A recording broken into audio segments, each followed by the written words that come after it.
आपने point intersection formula सीखा था जिसमें मैंने आपसे बात किया था इंटरनली डिवीजन कैसे होता है, यानी किसी लाइन को अंतः विभाजित कैसे किया जाता है, इंटरनली डिवाइड कैसे किया जाता है।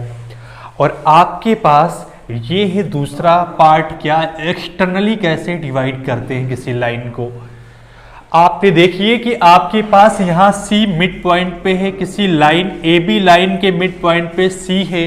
C क्या करता है, C बिंदु क्या करता है, इन AB को 1 और 1 के अनुपात में डिवाइड करता है, 1 और 1 के अनुपात में बांटता है। ये बिंदु इन दोनों इस लाइन को 1 और 1 के अनुपात में डिवाइड करता है। आपने देखा जब C आउटसाइड होता है तो क्या करता है, तब भी आप देखिए ये बीच में रहकर और ये बाहर रहकर m/n के अनुपात में डिवाइड करता है।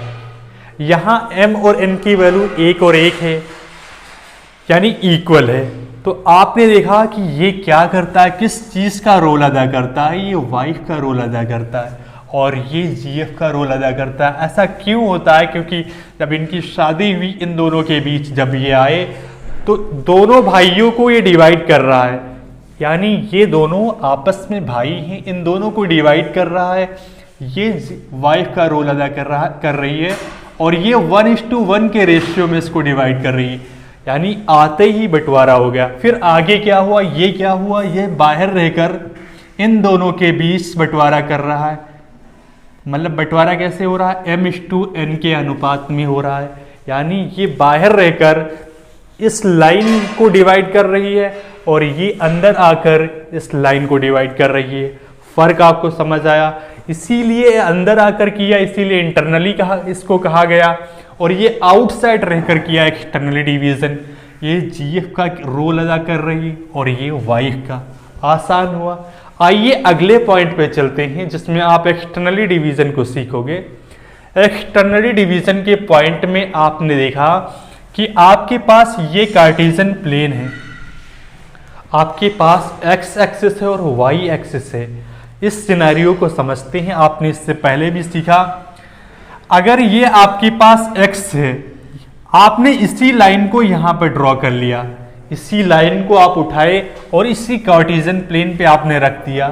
अब क्या है, ये आपके पास x है और ये x2 है, तो इसकी वैल्यू आपके पास x - x2 होगा, और अगर ये x - x2 है तो ये x - x2 होगा। आसान हुआ।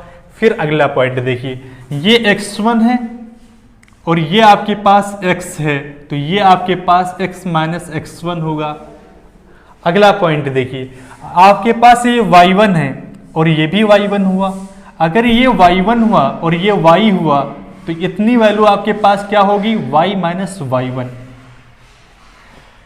अब एक स्टेप आगे बढ़िए, देखिए आपके पास ये कितना है, y2 है, ये y2 है तो ये भी y2 हुआ, और ये क्या है, y, ये क्या है आपके पास, ये आपके पास कितना है, y, ये y है और ये y2 है, तो कितना आप आसानी से यहां से निकाल सकते हो, y - y2।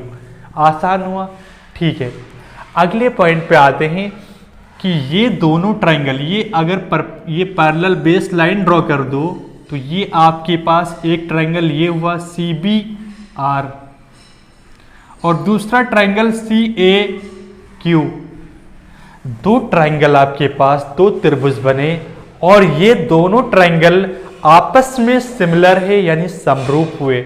और ये समरूप हुए तो यानी क्या अप्लाई, और ये समरूप क्यों हुए, इसका भी रीजन है, ये संगति कोण यानी करस्पॉन्डिंग एंगल इक्वल होते हैं, और करस्पॉन्डिंग संगत कोण बराबर होने की वजह से करस्पॉन्डिंग लेंथ का रेशियो बराबर होगा, करस्पॉन्डिंग संगत कोण की दूरी बराबर होगी, संगत लंबाई बराबर होगी। आपको पता है क्या, जैसे ये सिंगल एंगल के सामने कौन सा साइड है, आप देखिए, आप कहोगे इस वाले, इसके सामने, बड़े वाले के सामने क्या है, कौन सा साइड है, आप कहोगे y - y1 है, और छोटे त्रिभुज में सिंगल वाले के सामने y - y2 है। और आपको पता है ये क्या करता है, ये m और n के रेशियो में डिवाइड करता है, और ये m/n के रेशियो में डिवाइड करेगा। यानी क्या होगा, आप क्रॉस मल्टीप्लाई कराइए, ny minus ny1 is equal to my minus my2। यहां से आप क्या फाइंड आउट करोगे, y का मान निकाल लोगे, क्या है ny minus my is equal to ny1 minus my2। y common लोगे, क्या आएगा आपके पास, n minus m is equal to, आप क्या करोगे, ny1 माइनस my2। यहां से y की वैल्यू आपके पास आएगी ny1 माइनस my2 अपान n minus m। y coordinate आपके पास क्या आया, C पॉइंट का y क्या आया आपके पास, जिसके निर्देशांक है ny1 माइनस my2 अपान n माइनस m। ये y की वैल्यू आपके सामने लिखी हुई है, बाकी मैं मिटा दे रहा हूं x की वैल्यू निकालने के लिए। अब आप देखिए आपके पास क्या है, इस डबल वाले एंगल के सामने बड़े वाले ट्रायंगल में x माइनस x1 है आपके पास, और बड़े वाले छोटे वाले ट्रायंगल में उसी डबल एंगल के सामने x माइनस x2 है। यहां से आप m/n निकाल लोगे, क्या है m/n बराबर होगा, x की वैल्यू आपके पास आ जाएगी, क्रॉस मल्टीप्लाई कराइए, nx minus nx1 mx plus minus mx2। यहां से आप फाइंड आउट कर लोगे x की वैल्यू, x क्या आएगा n माइनस m, और यहां पर आएगा आपके पास nx1 माइनस mx2। x की वैल्यू आपके पास क्या है, nx1 mx2 अपान n माइनस m। आपने x और y की वैल्यू फाइंड आउट की, देखा आपने, ये आपको याद रखना है। इसका तरीका मैं बता रहा हूं आपको याद करने का। आपके पास तरीका क्या है, इसको मैं मिटा दे रहा हूं, डेरिवेशन। आपके पास ये कोई लाइन है, ए भी एक आपके पास लाइन है, ये दोनों भाई है, और ये सी जो रोल अदा कर रहा है जीएफ का, ये आउटसाइड रहकर इसको डिवाइड करने आया, यानी m/n के अनुपात में। x आपने देखा ये x1 कामा y1 है, और ये x2 कामा y2 है। ये आपके पास x कामा y है। आप क्या करते हो, सबसे पहले आप देखिए कि m/n के रेशियो में डिवाइड करना है x। आपके पास x की वैल्यू क्या होगी, आप देखिए n की वैल्यू nx1 माइनस mx2। एक बार n को मल्टीप्लाई करोगे x1 के साथ, फिर माइनस करोगे, फिर m को मल्टीप्लाई करोगे x2 के साथ, और अपान में दोनों में n माइनस m रहेगा, और यहाँ पे क्या करोगे, n को मल्टीप्लाई करोगे, ओके, किसके साथ, ny1 माइनस my2। आसान हुआ। ये तरीका है आपको याद रखने का। इसी पर आप एक सवाल कर लेते हैं, फाइंड आउट करना है, क्या करना है, मिड पॉइंट फाइंड आउट करना है। आपके पास दो बिंदु है ए बी, ए के कोऑर्डिनेट है आपके पास 6 कामा माइनस 8, और बी के कोऑर्डिनेट है 10 कामा माइनस 4। आपको मिड पॉइंट यानी सी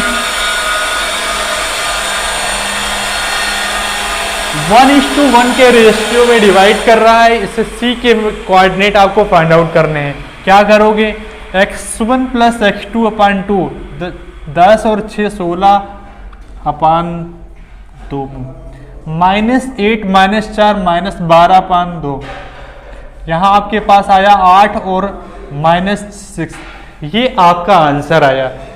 अगला सवाल करते हैं, find the coordinate of A point P which divide the line AB externally in the ratio 3:1। जहां पर A और B के कोऑर्डिनेट आपके पास है, ये आप मान लो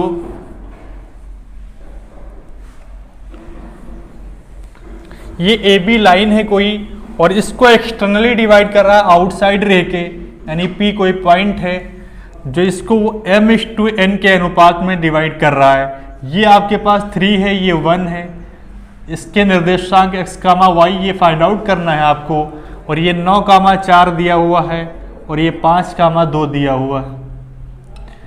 आप x और y की वैल्यू फाइंड आउट करिए, आसानी से आप टैकल कर लोगे। मैंने आपको सिखाया क्या करते हो, x की वैल्यू निकालने के लिए आपको क्या करना है, n को मल्टीप्लाई, 1 को मल्टीप्लाई कराओ 9 से, फिर -3 को मल्टीप्लाई कराओ 15 से, अपान 1 में से 3 घटाओगे -2,